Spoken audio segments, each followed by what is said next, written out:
L'exercice que nous allons corriger ici porte sur le thème des accélérateurs de particules, et il va nous permettre de revoir quelques points du programme de mécanique de première spécialité. L'exercice est affiché actuellement à l'écran, mais vous pouvez le voir encore mieux si vous cliquez sur le lien juste en dessous de la vidéo. Donc je vous conseille de faire pause et de prendre environ un quart d'heure pour essayer de répondre aux 8 questions de l'exercice. Alors nous pouvons commencer la correction.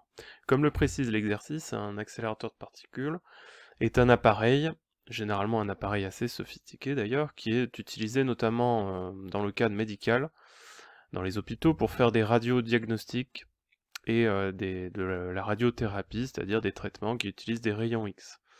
Alors dans ce type d'appareil, le principe est d'accélérer des électrons à une vitesse très très grande, et ensuite de les ralentir brutalement en les faisant frapper une cible. Et au moment de ralentir, les électrons vont émettre un rayonnement de type rayon X, qui va être utilisé ensuite pour le traitement. Dans cet exercice, on nous décrit un modèle simplifié d'accélérateur de particules, qu'on appelle un condensateur plan, et nous allons pouvoir commencer à répondre aux questions. Alors voici la première question, on nous demande de représenter le schéma d'un condensateur plan, et placer des symboles plus et moins pour représenter les charges des plaques. Alors évidemment, il faut lire la description qui est proposée dans l'exercice, puisque ça, c'est pas des choses qui sont à connaître dans le programme de première. Alors d'après ce que nous précise l'énoncé, on nous dit qu'un condensateur plan, c'est simplement deux plaques métalliques parallèles, séparées d'une certaine distance, entre lesquelles on va imposer une tension électrique avec une source de tension importante, puisque ici on a 2 fois 10 puissance 6 volts, et cette source de tension va permettre de donner des charges aux deux plaques. Alors on va représenter le schéma en faisant un schéma vu de profil, ça sera le plus simple. On a une première plaque, une deuxième plaque, qui sont donc parallèles, séparées d'une distance d, et on nous dit donc qu'il y en a une des deux qui est chargée positivement, on met des petits plus, et puis une autre qui est chargée négativement. Voilà, rien de plus à faire dans cette question. Alors deuxième question, sur le schéma, représenter le vecteur E en un point situé entre les deux plaques de l'accélérateur sans souci d'échelle. Là aussi, servons-nous de l'énoncé qui nous décrit comment le champ électrostatique, comment il est entre les deux plaques. Là, on va pas utiliser la loi de Coulomb avec la formule K fois QA fois QB sur distance au carré, puisque on a un système de charge, on l'a vu, qui est un petit peu compliqué. Il y en a un peu partout ici, des charges plus, un petit peu partout ici, des charges moins. Et donc simplement, on va se servir de ce constat là, qui nous dit qu'en fait, partout entre les deux plaques, le champ électrostatique a les mêmes caractéristiques, c'est le même partout. Alors vous pouvez le voir sur la petite animation que je vais vous montrer là.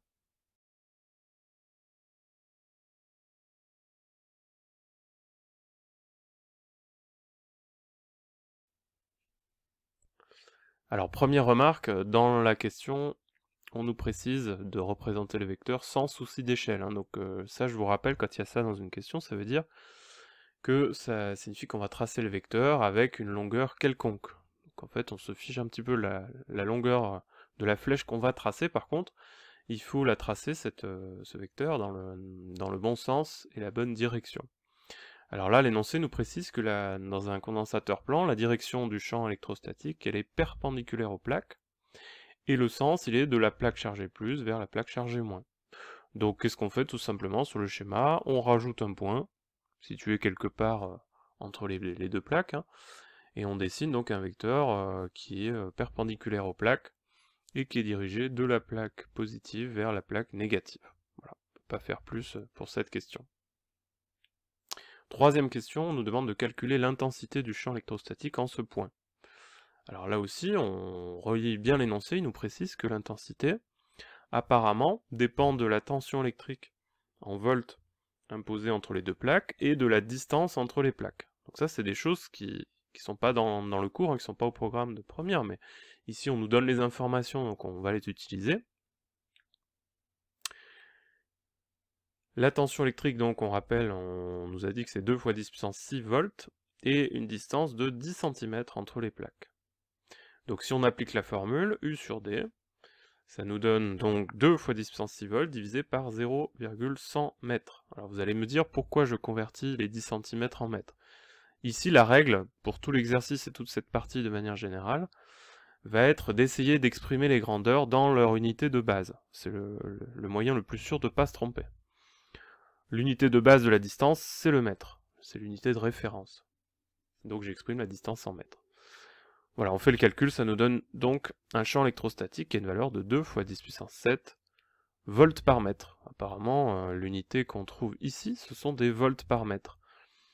On peut la déduire simplement du calcul, si on a bien écrit les unités dans le calcul, on trouve voilà, ici des volts par mètre.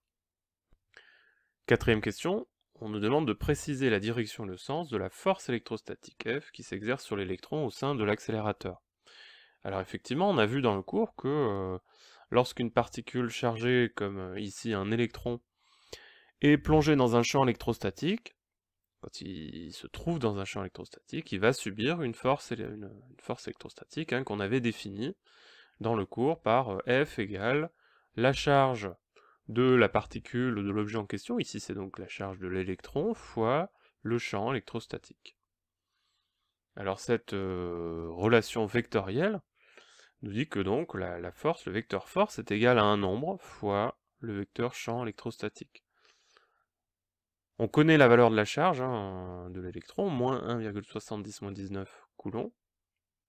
Et donc, on observe que cette relation-là, c'est ce qu'on appelle en maths une relation de collinéarité.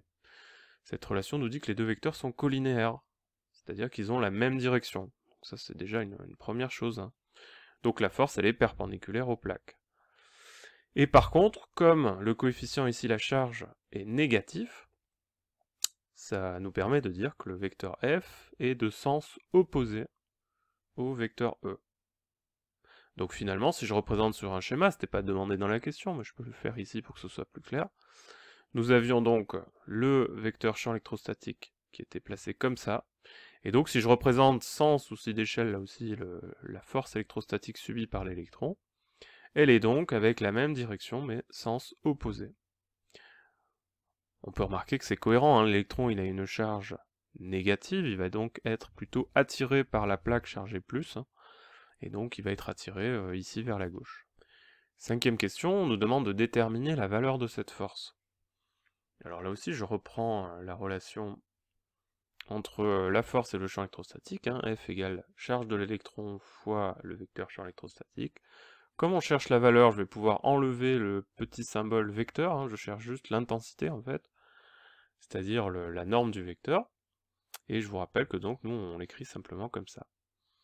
Voilà, si on fait le calcul, hein, la charge de l'électron elle est donnée dans l'énoncé, elle est en coulombs, donc là aussi c'est l'unité de base, je la garde, et le champ électrostatique, on l'a exprimé dans l'unité a priori la bonne hein, de base, puisqu'on a pris les unités de base, donc 2 × 10 puissance 7 on avait trouvé.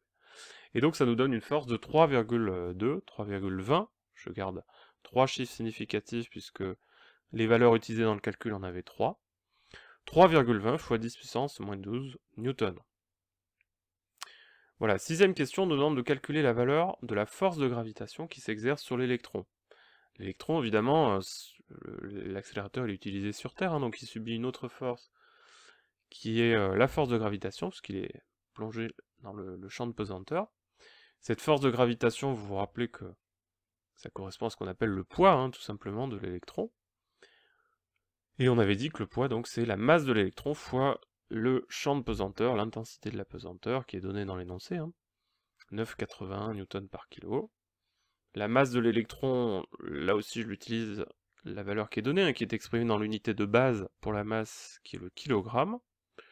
Voilà, donc si je fais le calcul, ici il n'y a pas de conversion particulière à faire, je trouve 8,94 soit 10 puissance moins 30 newtons. Septième question, on nous demande d'en déduire la résultante des forces, c'est-à-dire en fait la somme des forces, appliquées à un électron qui se trouve dans l'accélérateur. Alors en déduire, ça veut dire qu'on va vraisemblablement se servir des questions qui précèdent. Hein. Alors si on fait le bilan des forces appliquées à l'électron, on a donc dit qu'il subissait la force électrostatique, hein, de par les plaques du condensateur, et puis il subissait la force de gravitation. Voilà. Donc on peut dire que la somme des forces, c'est la force électrostatique plus le poids. Il n'y a pas d'autre force, puisque l'énoncé précise que l'expérience se déroule dans le vide. Il faut qu'on fasse le vide, l'accélérateur, il est dans une enceinte dans laquelle on fait le vide. Donc il n'y a pas de force de frottement, par exemple, voilà, il n'y a pas d'autre force qui s'applique à l'électron. Alors si on compare les valeurs de ces deux forces-là, puisqu'on vient de les calculer, on a vu que la force électrostatique, c'était 3,20 10 puissance moins 12 newtons, et le poids, 8,94 fois 10 puissance moins 30 newtons. Voilà, si on compare la valeur de ces deux forces, il n'y a pas photo, il y en a une qui est beaucoup plus grande, c'est la force électrostatique, puisque on s'aperçoit qu'il y a 10 puissance 18, si on fait le rapport entre les deux, 10 puissance 18 ça fait 1 milliard de milliards, et donc on peut conclure en fait que le poids il est négligeable, il est beaucoup plus faible, vu la différence d'ordre de grandeur que la force électrostatique. Donc on peut tout simplement faire l'approximation suivante, dire que la somme des forces, c'est pratiquement égal à la force électrostatique toute seule. D'accord ? En fait, le poids n'a presque aucune influence sur l'électron.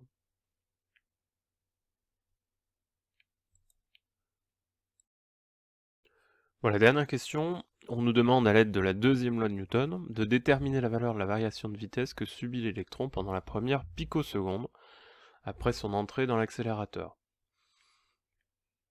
Donc on rappelle que la deuxième loi de Newton s'écrit somme des forces égale masse du système, ici le système c'est l'électron, fois la variation du vecteur vitesse divisé par la durée delta t, par une durée delta t petite. Voilà.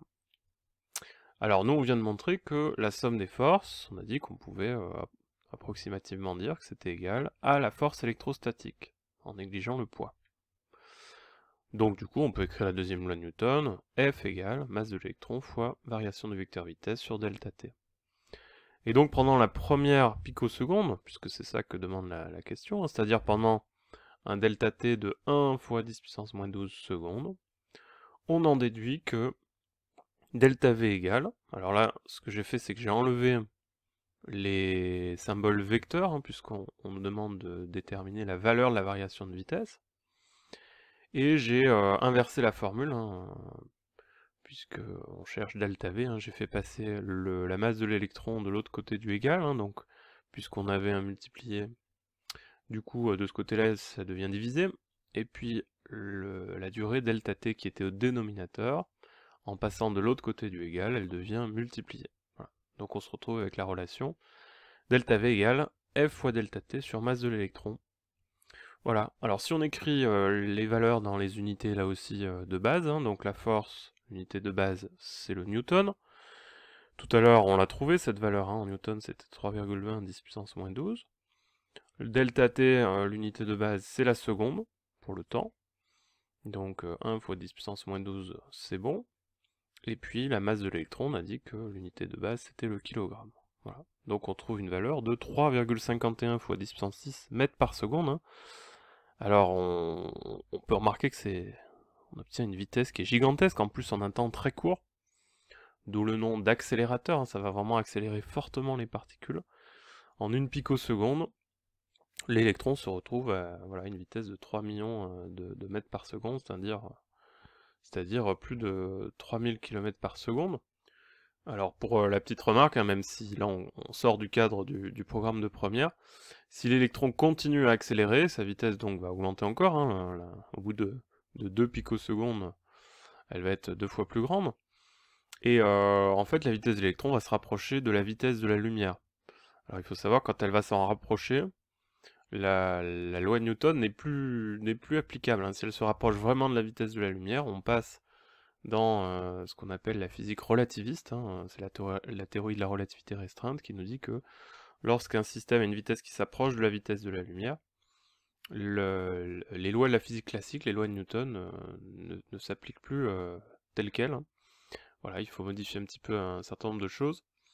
Mais voilà, là on est à une vitesse au bout d'une picoseconde qui est encore bien inférieure à la vitesse de la lumière, donc on peut appliquer la loi de Newton. Voilà, j'espère que cette correction vous a permis d'éclaircir quelques difficultés que l'on a abordées dans cet exercice.